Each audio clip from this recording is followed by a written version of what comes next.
Welcome back to the show, everybody. This is the Upper Tier Podcast. I am your host, Niall. Welcome to the show.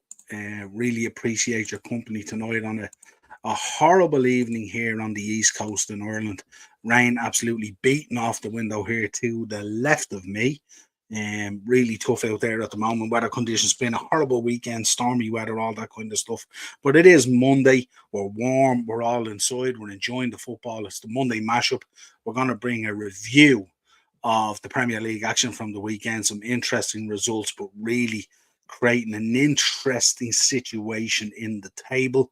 But before we get into the show on the Monday mashup, Marky won't be joining us tonight.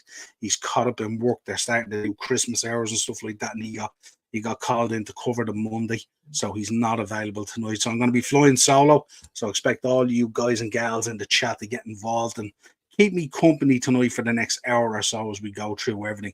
But before we get into it, regardless of whether Marky is here or not, of course, it is the Monday mashup, sponsored this season by Hogan Elite Trophy Hire. So for that special occasion, if you need any of those trophies that you see on view there, and I think he has a couple of others as well to mark that special occasion, makes a huge difference as always to that special occasion. Hit up Mark on Hogan Elite Trophy Hire. You'll get him out there. He's on Facebook and he's on Instagram as well.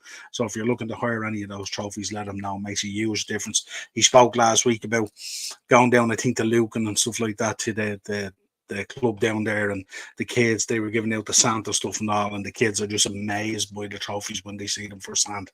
And even as adults ourselves, we're always amazed by them as well, you know. So go check it out, give them a follow, drop them a like, all that kind of good stuff. Hogan Elite Trophy Hire from Marky. Let's get into the OGs in the chat first of all before we start. Daz is in as always. Big up, Daz. How are you, my friend? What's the crack? At Niall, at Mark. Absolutely. At Niall, no Mark tonight. Congrats, Unai. Absolutely, Morris.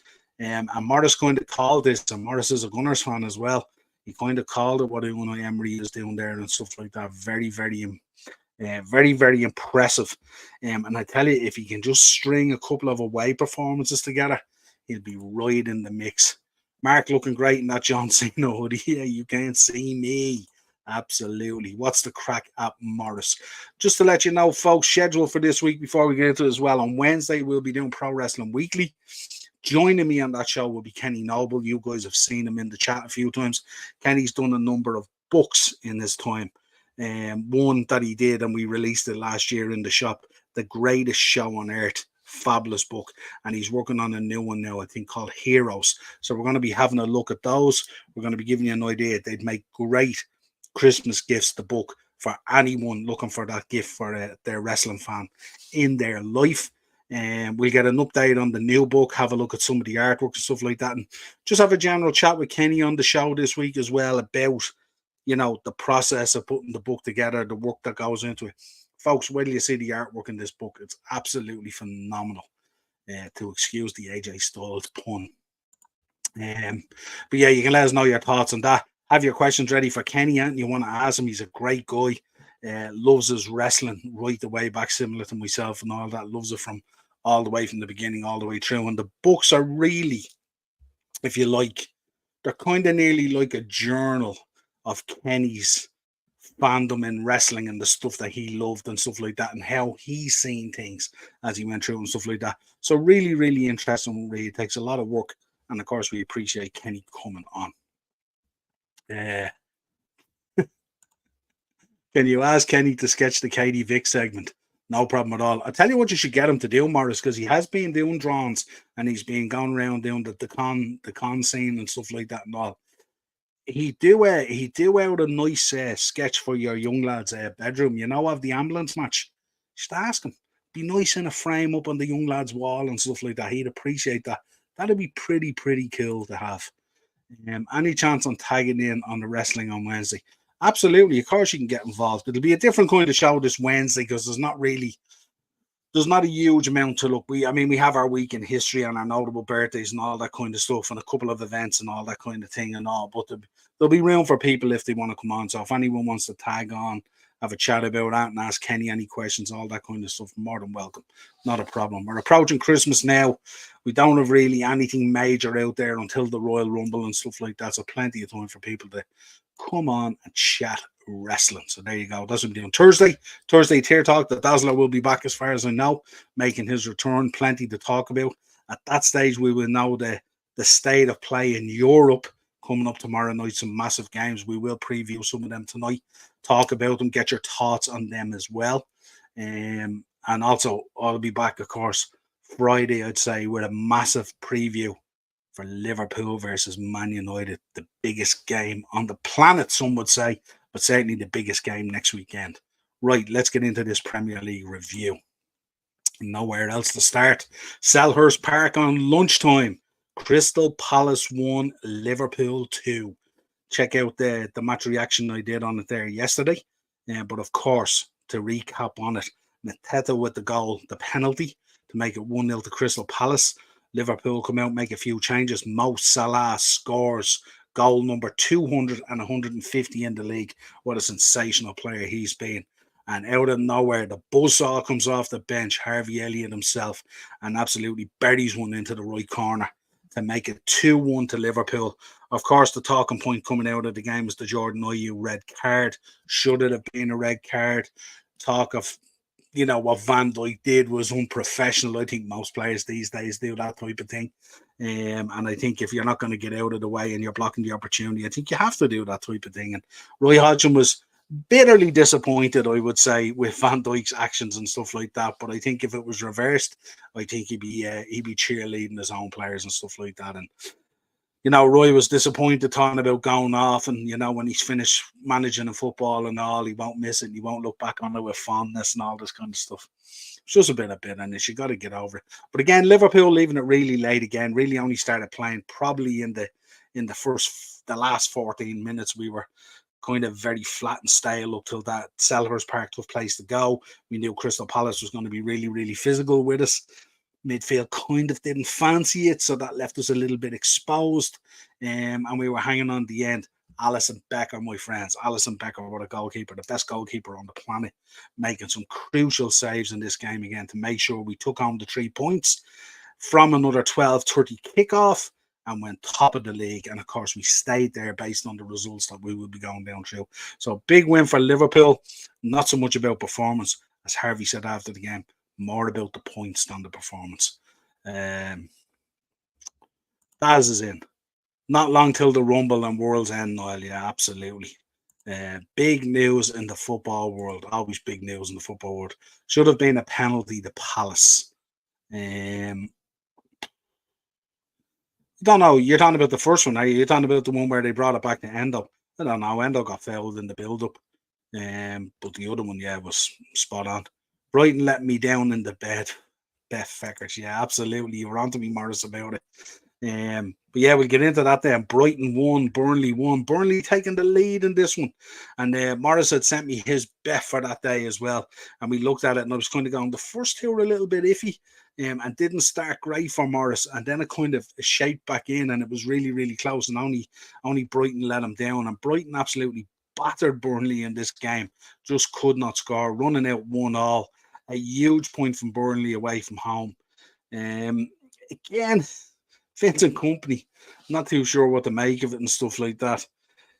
Kind of sounded disappointed, but it was kind of weird because Brighton absolutely pulverised them in this game, but just did not score. Running out a draw, point for both. Brighton still looking maybe a little bit blunt in front of goal and stuff like that. They're still creating the chances and stuff like that. They're just not putting them away. Morris is in. Darren's company has new contract on the table.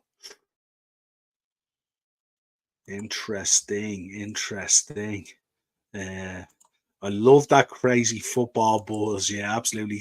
Look, once you get into December and you hit this Christmas period and stuff like that, it goes an absolute madness in terms of football. We're on here every day. So absolutely crazy. Next up was Man United versus Bournemouth. Man United coming into this game probably with higher expectations in terms of after the Chelsea game, which was a heck of a performance. Now Chelsea were so bad and stuff like that, and for United to do that to them kind of tells you kind of the level where both teams are at the moment. Really poor showing from Chelsea in that game, and it was bore out because Bournemouth came into this game, stood up to Man United, matched them absolutely physically, man for man.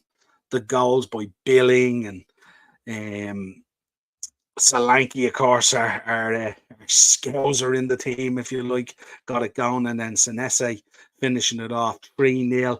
Unlucky to not to get that fourth right at the death as well, but in truth, it could have been 5 or 6. United looked absolutely awful. Their midfield seems to be the problem in terms of when they go in there with Bruno. I don't know how you feel about this, but when Bruno goes in there, he's trying to play every position because he's the captain. He's buzzing around, trying to get involved in everything. He's dropping in for balls. He's going forward. He seems to be everywhere, but it doesn't seem to be any structure to it. McTominay just seems to want to buzz forward and try and score goals. So that left Amrabat in there basically on his own against that Bournemouth midfield. And it was so easy then for Bournemouth to move through that midfield the way they did. Absolutely sliced United open. The Solanke goal was a beautiful taking goal and stuff like that. United absolutely asleep for it. And then when Billing came on, I kind of said it to the boys in the WhatsApp group. He's really physically strong.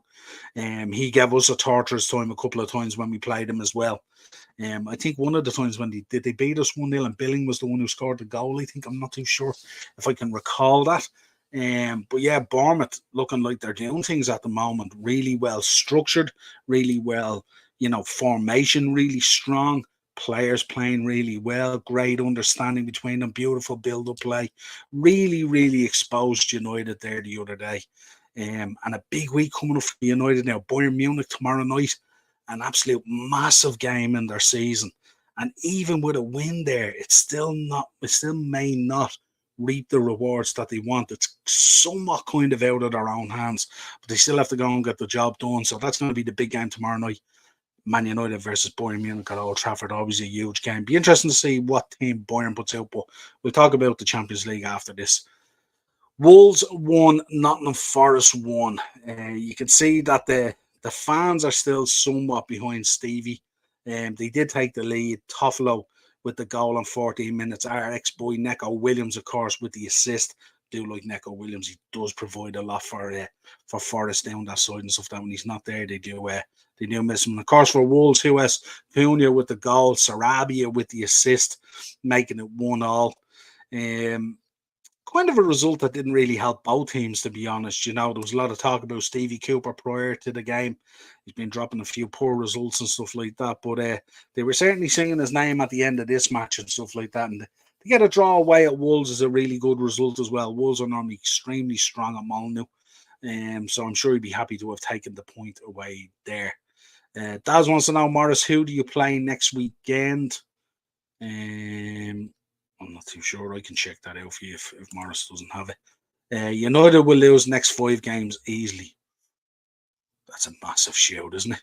Just think about that. And listen, they would have, when you look at the 5 games that they had, you would have expected them to beat Bournemouth. They would have expected themselves to beat Bournemouth. And some of the comments after the game as well by Bruno Fernandes that they didn't take Bournemouth serious and all that kind of stuff was just very strange. Inconsistent. I'll sell my best players and everything be Grand FC. Southampton too. Yeah, absolutely. Kane will destroy Fridge, Fraser, Maguire. Yeah, absolutely. Yeah, that'll be interesting to see who they play as well, folks. Because obviously Bayern are through. They've won the group. So they could put out any team there tomorrow night. Will they put out Kane? They're also coming off a poor result. Didn't they get a poor result at the weekend there against they're playing at the weekend again. I can't remember, but whoever they're playing the weekend, I think they lost. They lose 5-1 or something like that. A really poor result. Ace has gone for Brighton. Bournemouth have won the last 3 games. Yeah, absolutely. And I think they're drawn. Is it 3 wins and 2 draws or something like that? It's showing a bit of form now, I think. Kane will want to play. He will want to play, but will they play him and will they risk him going into this last game? Who knows? But Hopefully they go strong. That's what we want to see. Frankfurt hammered them 5-1. That's the one I was thinking. I was trying to think whether it was Frankfurt or whether it was Freiburg. I wasn't too sure. I knew it began with an F, but yeah, they did 5-1 to the number on them. And I just wonder where the boys a little bit checked out waiting for Tuesday or something like that. Who knows? Aston Villa 1, Arsenal 0. Aston Villa full value for their win. Um, Arsenal with it kind of coming back to bite them somewhat. What did you make of the handball, Morris? Let me know what you thought, or if Kenny's in there, whoever's in there. Let me know what you thought of the handball to Kai Havertz. How did you feel about it and stuff like that? It's just really hard to judge them at the moment, isn't it? But certainly a huge win for Aston Villa, and probably could have been a few more if you look at the stats on the game. They both had equal share kind of in shots and all that kind of stuff, but and Arsenal with a huge possession as well. 61% possession at Villa Park is nothing to be sneered at. But Villa just seemed, in terms of defending and all that, they were so. We talk about Emery being such a great coach in terms of setting up teams and structure and all that kind of stuff. They were really, really strong in those key moments and stuff like that. And just a few small creaks and questions being asked at the moment of Arsenal. So let's see what happens there. Still early days. But a big win for Emery, and of course he would have been pumped up for this one, of course, with the Arsenal history there and all. We go into Sunday, very, very interesting. Everton 2, Chelsea 0. What a result for Everton. Now, I have to say, in the first 45 minutes, Chelsea absolutely battered them from pillar to post. But again, coming back to bite Chelsea again, cannot finish their dinner, cannot put the ball in the back of the net. And that's what it's all about. But the Corey coming up again, 54. I think he scored during the week as well. And Dobbin on 92 to seal the points. Huge win for Everton. Massive that they're accumulating these points. And it's mad. I was looking at a stat there the other day, and correct me if I'm wrong. But if they got back the 10 points that they had been deducted, they'd be 3 points off Man United or something like that, which is crazy when you think about it for Everton. But there you go. Let's take some comments first. Where we came and want to play, of course, Mars is saying, yeah, Frankfurt was the 1-5 one. Yeah, Danny's in. Big up, Danny. How are you? So I'm glad for the Reds. Yeah, absolutely. Acers, joke that Sky aren't showing Arsenal versus Brighton before Liverpool and United. Acers, you should know at this stage not to be worrying about who's shown whatever. All the games are available. How many times do I have to tell you? NordVPN, Surfshark, whatever one you want to buy, it's like £3 or something like that a month. And then you just go out there, set it to America, and subscribe to Peacock, and you'll have all the games. And it would be hellfire and brimstone. Kane, yeah, absolutely. Eintracht Frankfurt, absolutely bonkers. That's the one, yeah. Villa completely, utterly bullied Arsenal from start to finish. Yeah, they certainly did. Handball on the line, no goal in my opinion. Could have had a penalty on Jesus, though. Still didn't deserve to win. Yeah, Jesus. Do you know what the problem is with Jesus? I think under normal circumstances you'll get those decisions. But he just does he have a way about complaining about things that makes it a little bit off-putting and stuff like that? Let me know what you think. Arsenal didn't deserve F all. Yeah, no, that's it. Here, listen, Morris will be the first to potch ball. Yeah, potch ball, big time. Yeah, this was crazy. I don't know. There's real problems there at the moment with Chelsea, isn't there? I mean, it's such an unsettled side. Teams being played out of place. Players, I should say, being played out of place. But yeah, absolutely crazy. But a huge win for Everton and really, really poor for Chelsea at the moment. Huge questions there at the moment over the players, over the manager, over the owners, over a lot of stuff there at the minute. Didn't expect Fulham to win by 5-0. I don't think David Moyes did either. But they went on an absolute mad one, didn't they, Fulham? 5-0 against West Ham. Raul Jimenez getting them going. Raul Jimenez starting to find some of that Wolves form prior to the head injury. Racking up a couple of goals now, back to back, I think it is. Willian, of course, rolling back the years as well. What a player he's been for Fulham. He's outstanding, isn't he, Willian? What an engine on that guy. He's so fit. Wilson, of course, our ex-boy, coming in on 60 as well. Adarabio also getting his just before it. And Vinicius, of course, on 88 rounded out. That was a really poor result for West Ham. An absolute pasting 5-0. Again, I think with West Ham, it's kind of weird, isn't it? West Ham can be absolutely sublime and get great results, and the next game they can look League Two level. Just an inconsistency there at the moment. Hard to know which one is going to show up. West Ham could go out this weekend and play really, really well. Also going to be playing in Europe, I'd imagine. Danny is in. Fulham doing that MSN scores. Yeah, absolutely. Crazy, crazy stuff. If we was as good at scoring as he was whinging, he would have bags of goals. Yeah, I said it to Ben at the weekend, looking at it, I was saying, that's the guy who's actually come out and said he's not great at finishing. Says it all, doesn't it? Liverpool will do exactly the same thing what Villa played against them in 2 weeks' time. I don't think they will. I don't think they will because I think that game will be a bit more open. Be a bit more open. I don't think. I don't think we would adopt that approach. I think it'd be slightly different.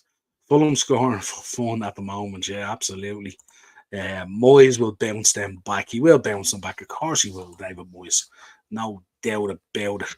Luton 1, Man City 2. This game was an absolute madness. I had it on in the background there yesterday. Man City huffing and puffing. No Haaland. Again, struggling somewhat. Taking the lead just before half time as well with a lovely goal.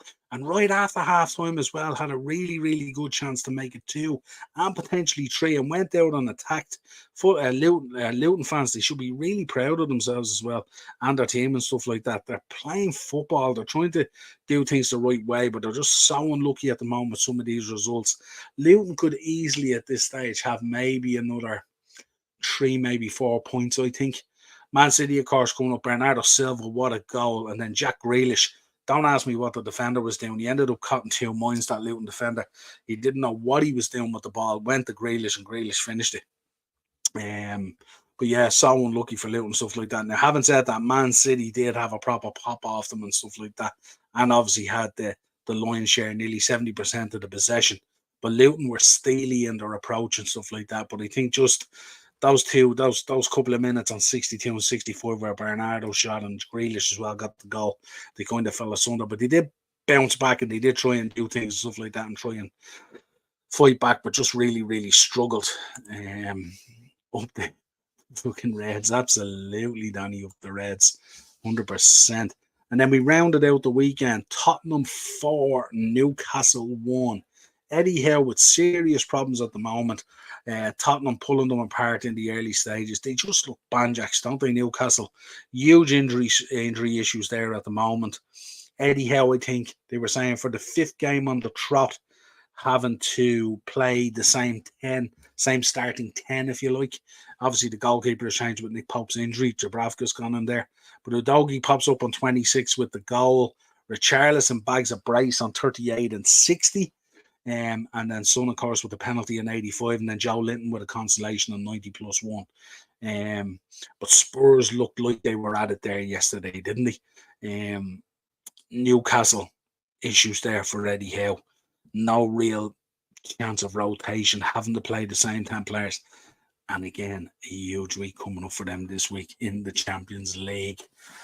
Massive fixture coming up. So yeah, so that rounds out the Premier League, folks.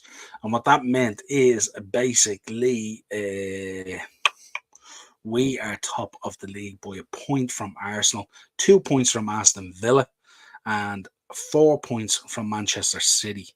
And then Spurs comes in with 30, United down in 6th with 27, Newcastle with 26 down in 7th, and Brighton 8th with 26. West Ham 9th with 24 and Fulham 10th with 21. That rounds out the top 10. Down the bottom, you can see Everton have jumped out of the bottom 3. Luton on 9 points, Burnley on 8, and Sheffield United on 8. Everton now on 13, so opening up that gap there. Everton, as I said, even when they got the 10-point deduction, that they would be fine.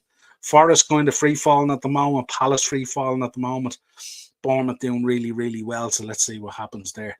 Few more comments. Let's see, where are we at? Did Dazzler drop 500 on the Usos new tag belt? He certainly did not. He's only after getting the Macho Man one, so paid a few quid for that one, but did get it in the sale. Danny's in. Liverpool 3, Arsenal 1. That would be interesting. And also Liverpool 6, Man United 0. Not even worried about the scoreline. I just want the 3 points. Just want the 3 points. Poor Newcastle. How could they possibly have the money to replace these B-siders? Yeah, absolutely. I was looking at something very interesting there the other day as well. I don't know if you see, Putin was visiting the Saudis there the other day, and they were whining and dining and all that kind of stuff.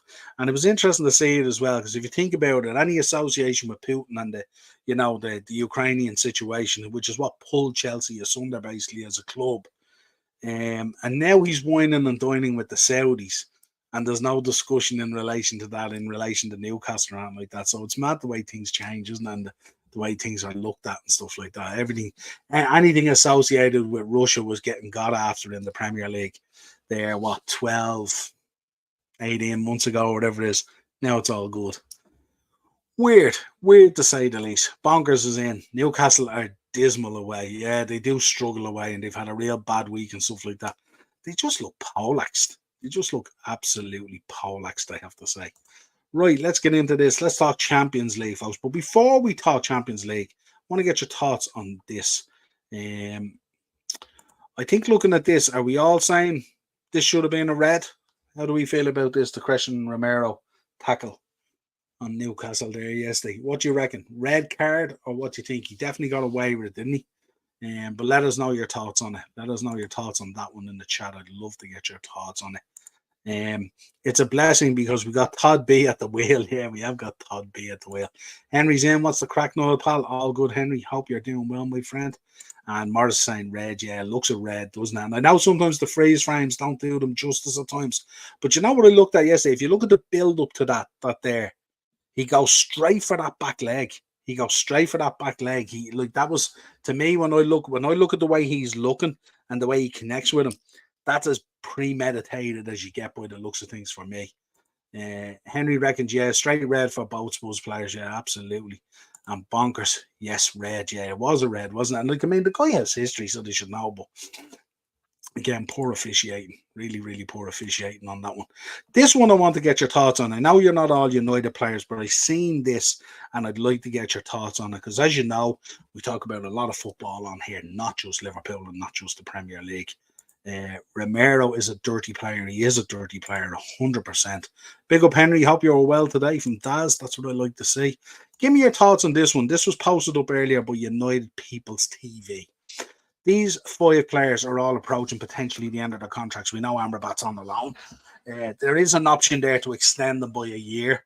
I think we read today that they're not going to extend Anthony Martial's contract. But I put this together really for Marky today. I thought he was going to be on, but unfortunately not. But if he's in the chat or he sees it, let us know what your thoughts were on it. These 5 players closing into the last 6 months of their contracts at United. But who would you keep and who would you let go? So let me know your thoughts on that, folks. Wan-Bissaka, Martial, Amrabat, of course, is on loan. Lindelof and Hannibal Mabry. Let me know out of those 5, who would you keep and who would you let go? Even though I know some of you in there are Liverpool fans, but give us your thoughts on a different angle for a change and let us know what you think. Right, let's go talk Champions League. How do we think Champions League is going to fare out this week? We're in the advantageous position on Thursday where we don't really have to worry about it. So that's all good for us. But we'll just talk really about the 2 that have to be decided. Arsenal are good to go. Man City are good to go. So let's talk. The big one tomorrow night, obviously, is Man United versus Bayern Munich. Man United sitting bottom of the table at the moment. Bayern Munich top, home and house, 13 points. No issue for them.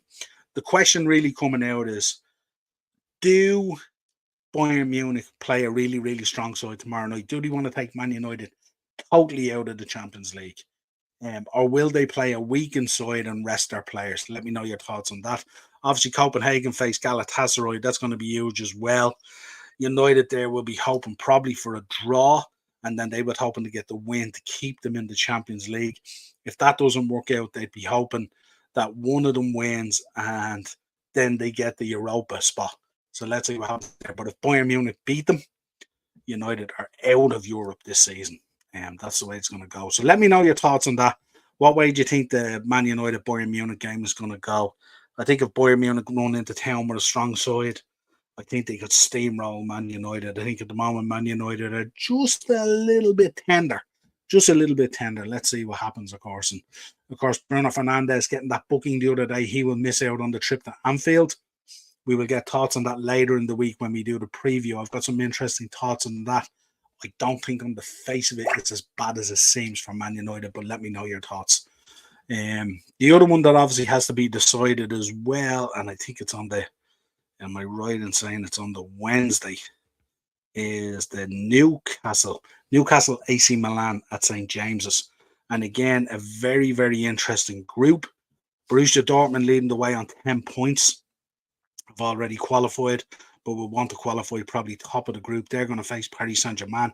AC Milan, bottom of the group at the moment, just on goal difference. Newcastle sitting third at the moment. So Newcastle need a win, and they also need Dortmund to do the business against Paris Saint-Germain to go through.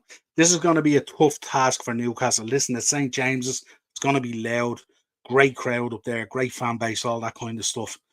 But again, if they rock up the way they did the last two games, and I know they were away, they're going to have serious problems because they do look Jackson. I don't know if there's any players due back between now and Wednesday from what we've seen at the weekend. So could be a difficult time for Newcastle. They may go into the Europa League. Let's see what happens. But certainly going to be tough, and I'm sure AC Milan will have looked at that game at the weekend plus the previous game and seen how Newcastle can be absolutely got at. So it's going to be a fantastic week of football coming up, folks. Some great games coming up in the Premier League next weekend, of course, and we'll be previewing them.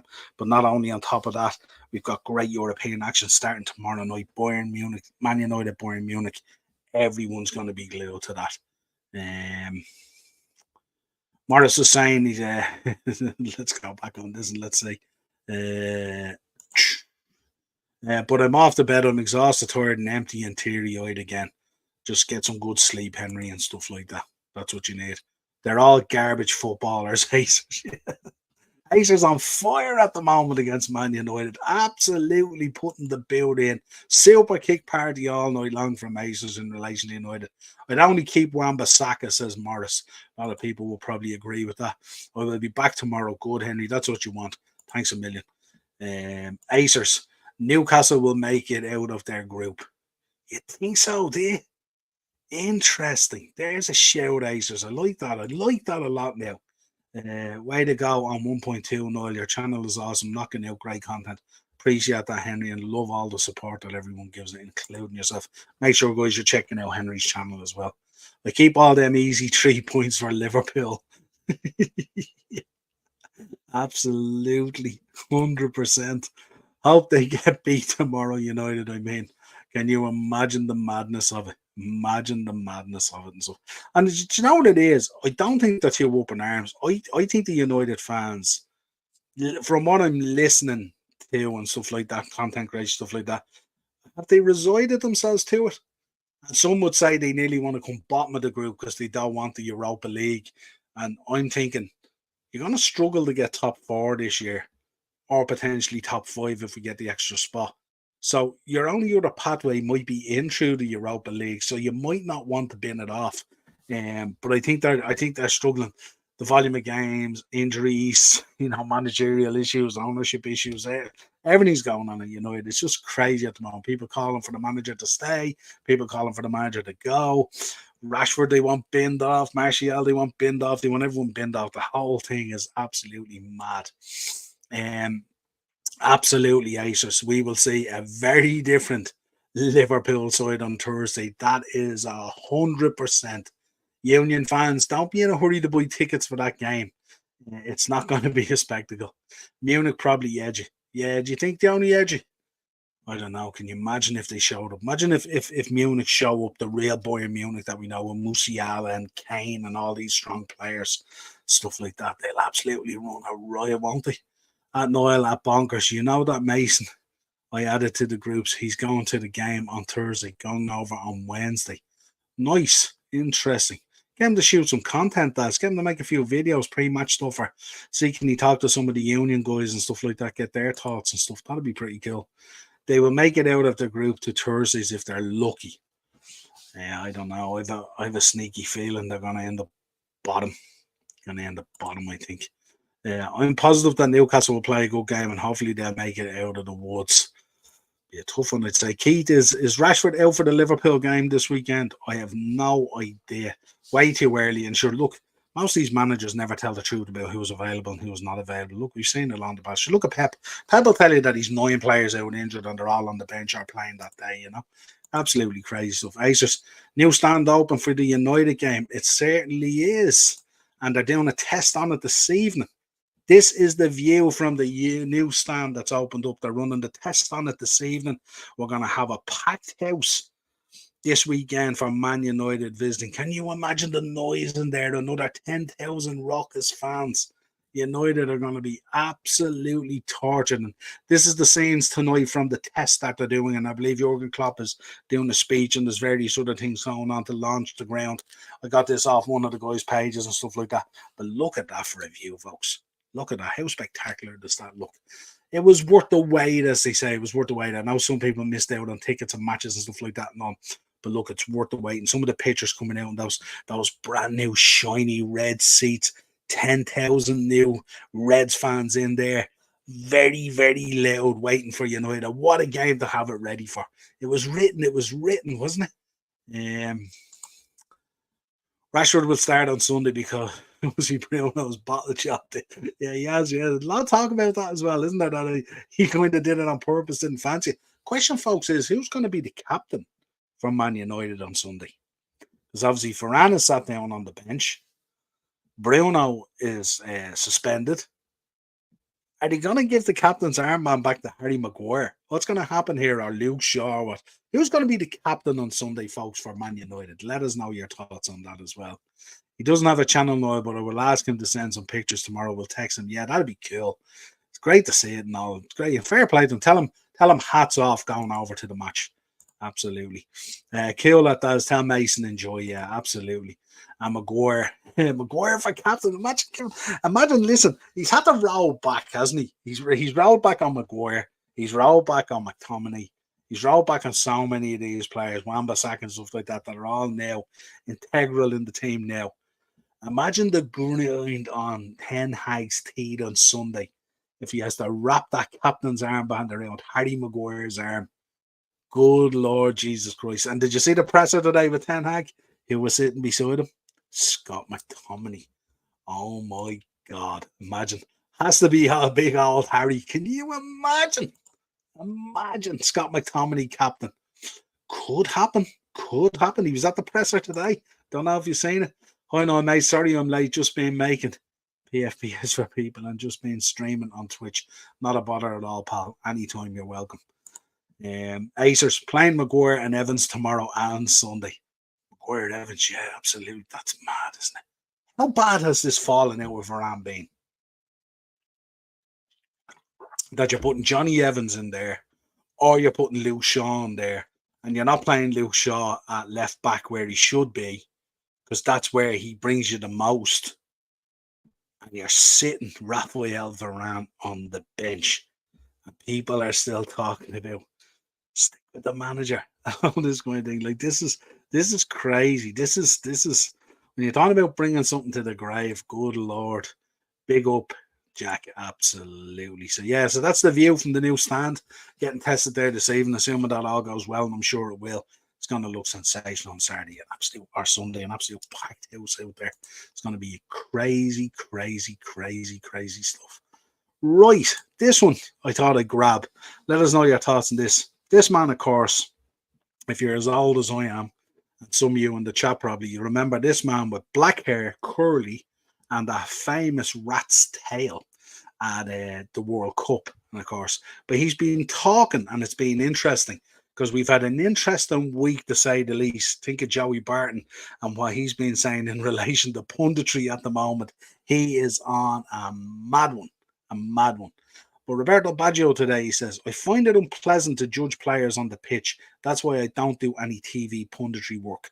I see colleagues who couldn't complete 3 dribbles condemn players on air. Very interesting from Roberto Baggio, a man who generally doesn't speak a whole lot, but when he does, people tend to listen. And what a fabulous player he was. But Yeah, unbelievable. So famous for the rat's tail and all that. How could we forget about him, you know?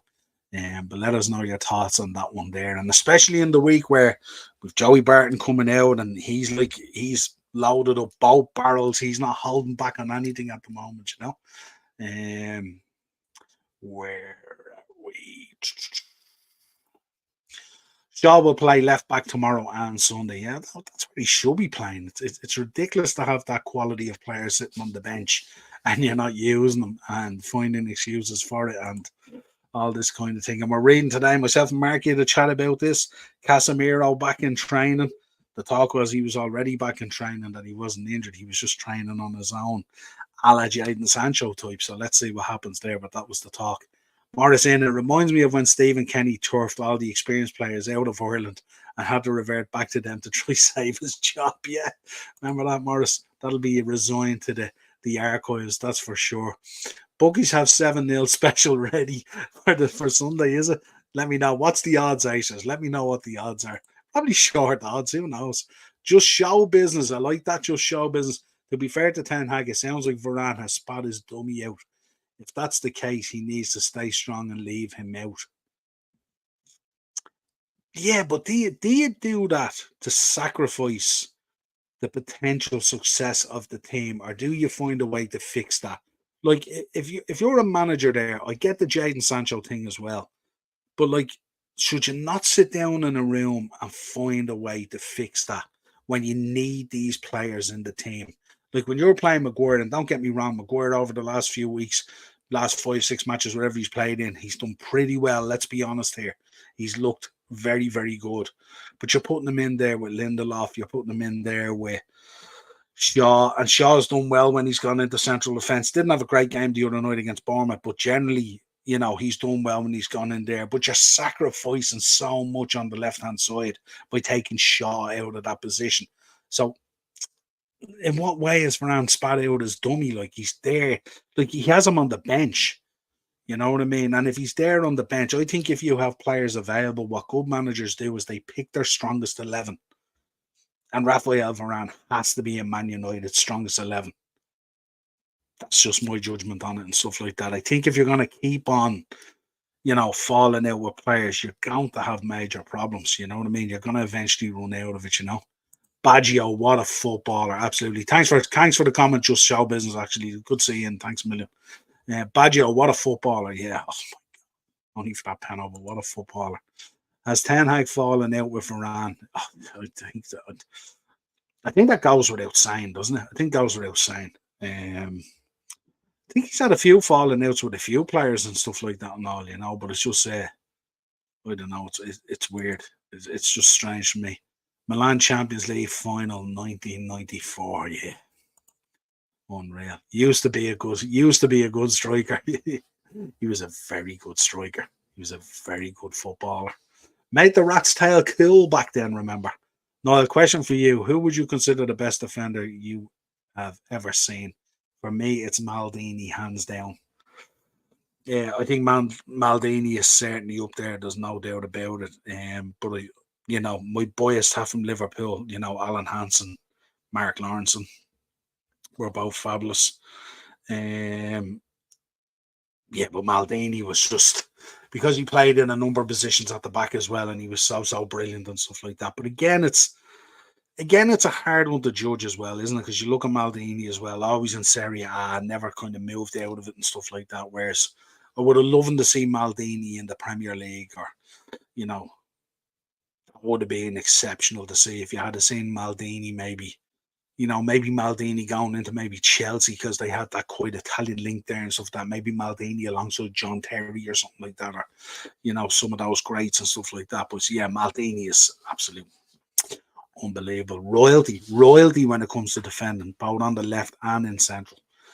Was exceptional player, hands down. But I mean, we see there's some brilliant defenders out there at the moment and stuff like that. Although City are going through a tough patch at the moment, the boy Ruben Diaz has been an outstanding defender. Our own Virgil van Dijk, absolutely outstanding as well. It's so very difficult to judge when you go across them. Then you look back, John Terry was outstanding, Rio was outstanding. So many of them, like, even going back to our own days when we Hippie and Honcho and all, what a combination they were. Absolutely outstanding at times as well. But yeah, Maldini's right up there. There's no doubt about it. There's very few would argue with you on that. He just made the game so silky and glossy in terms of defending, didn't he? He made defending cool. And the one way you judge it as well, when you see a player out like that, if he's influencing people out there to want to become defenders, because everyone wants to be a striker. No one really wants to be a keeper, and very few people want to be defenders. But if you can make defending cool, you look at Virgil van Dijk at the moment, and even prior to him getting the injury and the drop off in form, but now that he's back there again, there's loads of kids out there at the moment in schoolyards who want to be defenders, who want to be Virgil van Dijk, or City kids who follow City who want to be Ruben Diaz, because it's kind of cool to be a defender again now as well. So that's when you know you're having an impact. And Maldini was that way. He was silky and he was glossy in the way he played and just outstanding. Spot on. Good question.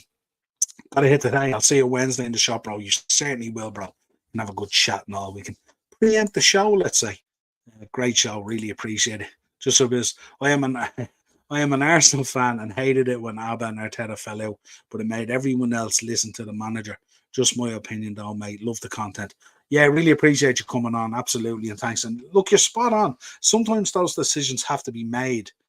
And I think with Arteta, I think, yeah, it definitely worked out. With Abba, I had become really, really toxic with that guy, to the point where and I think probably a lot of this maybe some of this may be in relation to Ratcliffe coming in as well. Some of these big earners on the books and stuff like that.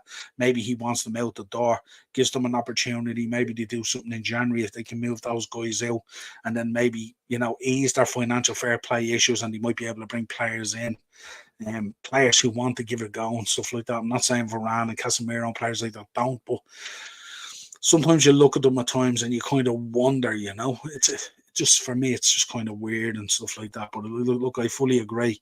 I think if you really get a tough player in there, but then you look at how he managed Granit Xhaka. I mean, he was enemy number one, wasn't he? And I mean, look at how he turned him around, and look at how he ended up in the end and stuff like that. Absolutely outstanding. And some would say even at the moment, obviously with Partey not in there, Declan Rice in there and stuff like that. If you had a Granit Xhaka still in there, what a season he had to finish off and stuff like that. Absolutely outstanding. So sometimes you can look at it as a coach and have a real good eye for it and say, yeah, I look at that player there. I know there's issues there. We can sit down and talk about it. We can figure it out, and we can coach it. We can do all that type of things. And then, as you said, just show business. You can look at someone like Aubameyang, and it's so toxic. You just got to get him out the door. And fair play to the club standing beside him, stuff like that. He was a big asset to the club. I'm sure he was big in terms of merchandise sales and sponsorship and promotion, all that kind of stuff. And they backed the manager to do it. Now, some might say, um, that maybe you missed his goals, and maybe his goals that you missed might be the difference in you getting over the line and not getting over the line. But then could Arteta play him in that kind of environment, and what message would that send to some of the players and stuff like that? And also, it's just such a tough one. People think managing is easy. It's not. It's tough. But yeah, great point. Would you do a Mount Rushmore episode of football? Yeah, absolutely. Of course, will. We said we were going to do some of these, weren't we, over the Christmas and stuff like that? We'll have a bit of crack with them and stuff like that. But so tough to do. So tough to do. I think Varane wants some Saudi wedge. I think he does. Yeah, I think he's maybe it's just him and Ten Hag maybe haven't had a fall now. Maybe he's just disillusioned with the United project. And when you're coming towards the end of your career like he is, and you're picking up knocks more frequent and stuff like that, and people are kind of taking the mickey of you, slagging you about those knocks and all that kind of stuff. Maybe it gets a little bit toxic and you feel unloved or something like that. Ten Hag will be sacked after Liverpool demolition. You think so? Acers. Wow. Nesta, there you go. What a player. What a player. We're really getting into it now, aren't we? Pascal Segan. It's all out at the moment. Stam. We're really going. See what you've started now. See what you've started now, Keith. When we start talking about Mount Rushmores, we're going to have to put in some parameters if we're going to do that. We're going to have to, are we going to look at the whole European situation? Is it worldwide? Is it just the Premier League? What way are we going to do it? Because some of these are mad. Pascal Sagan, the Arsenal Invincible. Isn't that mad? Yeah, just show business. Unreal. Unreal. Don't forget Baresi and Nesta is up there with Maldini. Absolutely. Look, at one stage, you could probably take just the back line of that Milan team or something like that and just pop it out there. You know what I mean? It's mad. Look who's over my shoulder. Del Piero's over my shoulder there, signed jersey. What a player he was. Lamb, Costa Curta, Puyol, Hansen, Lucio. Yeah, oh, man, unreal, isn't it? When you think about it in the time we've been watching football and the scope of us watching it and stuff like that. Everyone talks about how great it is to have been alive with Ronaldo and Messi and that battle that they've had over the years and stuff like that. But when you think of some of the players that have played, Philip Lahm, what a player Philip Lahm was. Costa Curta, Puyol, as much as he looks so unlikable and stuff like that, what a player he was. And Hansen was just sublime. Hansen never really gets the props he deserves except from the Liverpool fan base. He was an outstanding player. Absolutely. Dave's in. Dave's LFC chats. How are we, Dave? Liking the shorts at the moment, Dave. Really enjoyed the one from the beach there yesterday. You were enjoying the weather and stuff like that. Fair play to you. But yeah, absolutely. Yeah, big up. Check out Dave's channel as well. Dave's LFC chats. Great Liverpool channel. Colin Henry. Colin Henry. Remember Gascoigne scooping the ball over him and burying it. Mad. Baggio won back-to-back Champions League with Milan, 93-94. Sensational. Stephen Henry. Stephen Henry. Unbelievable. Don't know if you're watching this show at the moment, Dave, are you? The one where he plays. See the one with Jimmy Bullard? No. Really, really good. Also, folks, check out the Ronnie O'Sullivan documentary.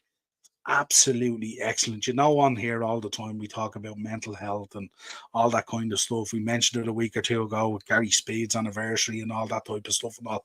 But if you want to see, myself and Darren have a couple of debates on here sometimes about sports mental health at the high end and stuff like that when players are being paid a fortune and stuff like that. If you want to go and look in professional sport about how the sport and the money is meaningless in tearing you down and stuff like that, go and look at that Ronnie O'Sullivan documentary, and that will put it in perspective about how adulation and money and the actual sport you're in that you find yourself in and stuff like that can absolutely tear you down. It was a brilliant documentary. Brilliant. What a defender Hipia was. Unbelievable. How many times did that lad put his body on the line? And I tell you, Honcho as well doesn't get his props either. Honcho was unbelievable as well. Dave's in. Ronnie the Rocket, yeah, absolutely. Cafu. Look, where are we going with this? Roberto Carlos. Look, mad, isn't it? It's mad, isn't it? Just so many good ones. So many good ones. And when you rattle off all them, then you do think, as Keith said earlier, Maldini. Like Maldini was just the cream, wasn't he? When you think about it, look at how good all these guys are. Roberto Carlos with those thunderbolt 40-yard free kicks and all. If you have a look back at 1988 Italian team that Maldini played for when he was only 18 years of age, the talent is unreal. Absolutely. And I say this all the time. People turn around all the time.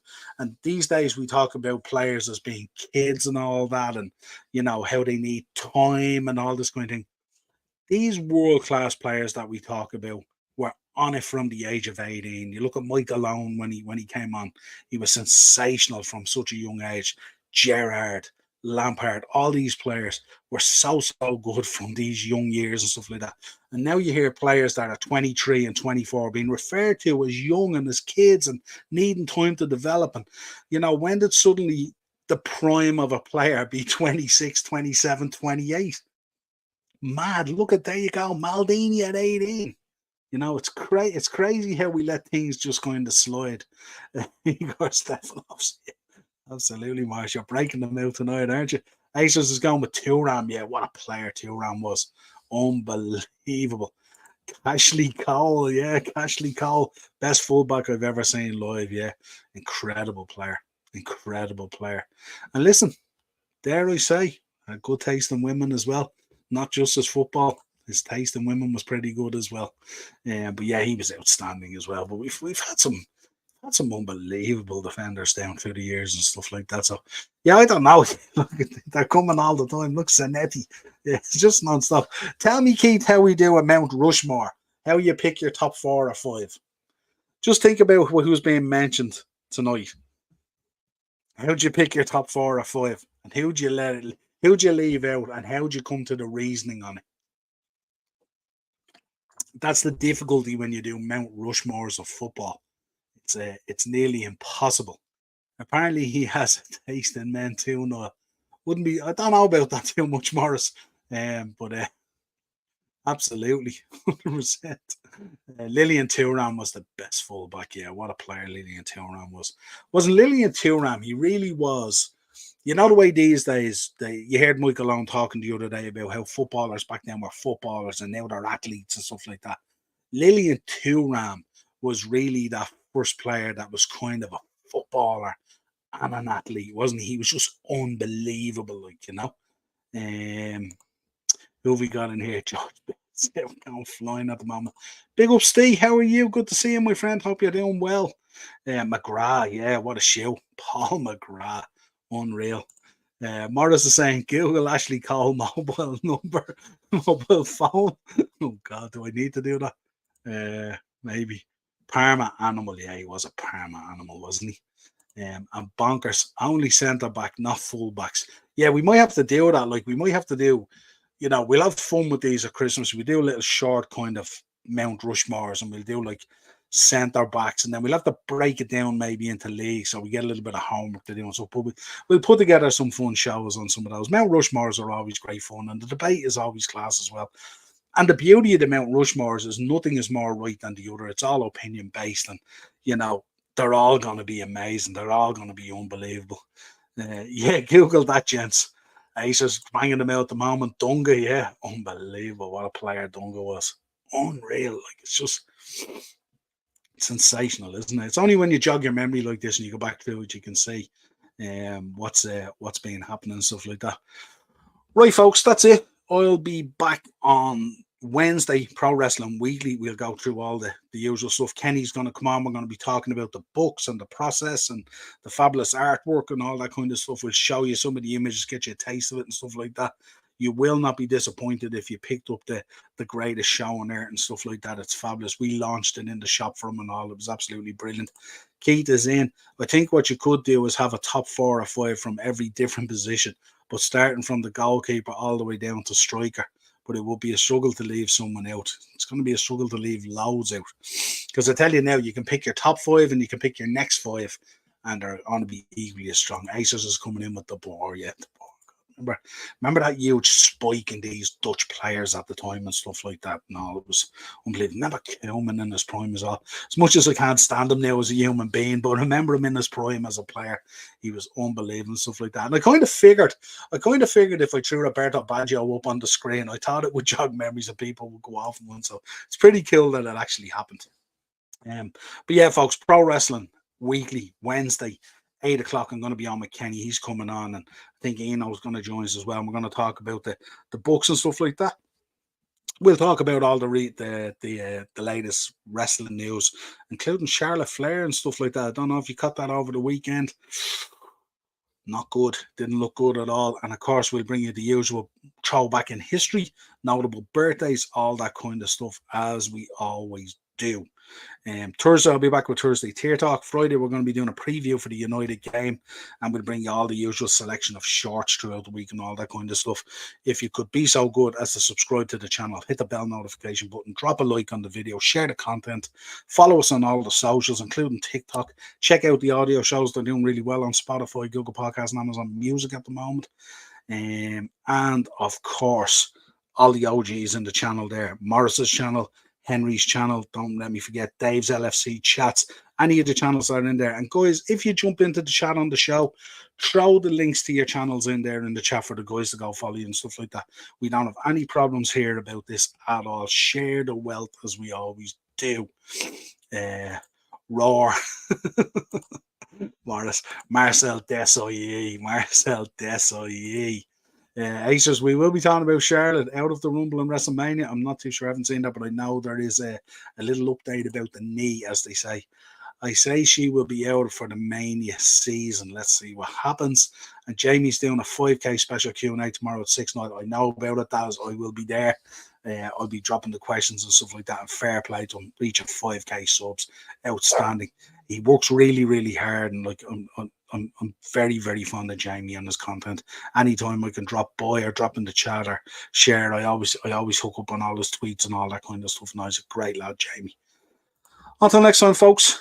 Have a safe week. Enjoy it. Let's bask, dare I say, in the joy of the struggle of United and the peak of Liverpool at the moment. That's all I can say. Until next time, folks.